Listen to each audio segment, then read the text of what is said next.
Next, we're going to look at factoring completely. So sometimes when you get a quadratic equation, you have to factor and then factor again in order to get it completely factored. So like we looked at yesterday when we saw a special case of factoring where they had a common factor.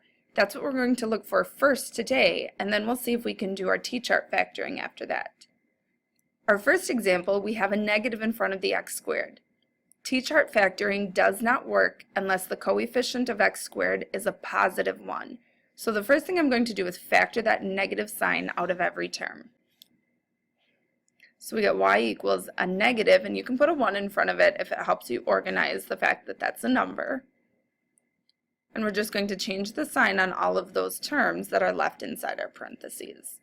Next, with what's inside the parentheses, we can set up a t-chart.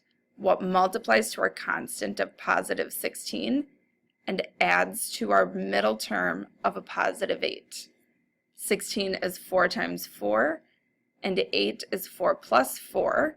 So we'll keep that negative sign out front when we factor into our two binomials of x plus 4 times x plus 4. This one ends up being a special case of the perfect square, so we can simplify it again by putting it as a square. Example B, this time we have a 2 in front of our x squared. That's going to be your hint as to what your common factor is. You can't do t-chart unless that x squared term has a coefficient of positive 1. Looking at the other two terms, 12 and 14, both have a common factor of 2 as well. So we're going to divide that 2 out of each term, leaving us with x squared minus 6x minus 7.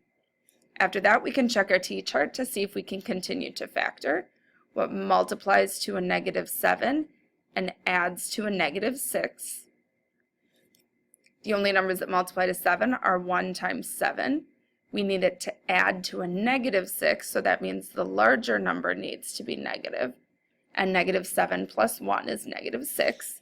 So again, we're going to keep that coefficient of 2 while we factor our quadratic into the binomials x plus 1, x minus 7. Our next example, we have a coefficient of 4 on our x squared term, and 4 goes into 12 and 40, so I'm going to start by dividing that out.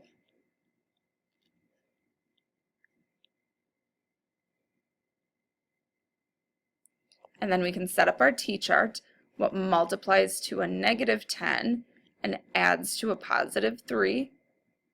Two numbers that multiply to 10 are 2 times 5. We're adding to a positive, so 5 should be the positive number. Negative 2 plus 5 does equal a positive 3. So leaving that coefficient of 4 and factoring into the binomials x minus 2, x plus 5. Our final example, the coefficient of x squared is negative 3, so we'll want to factor the negative sign out with 3. And 3 goes into our other two terms as well.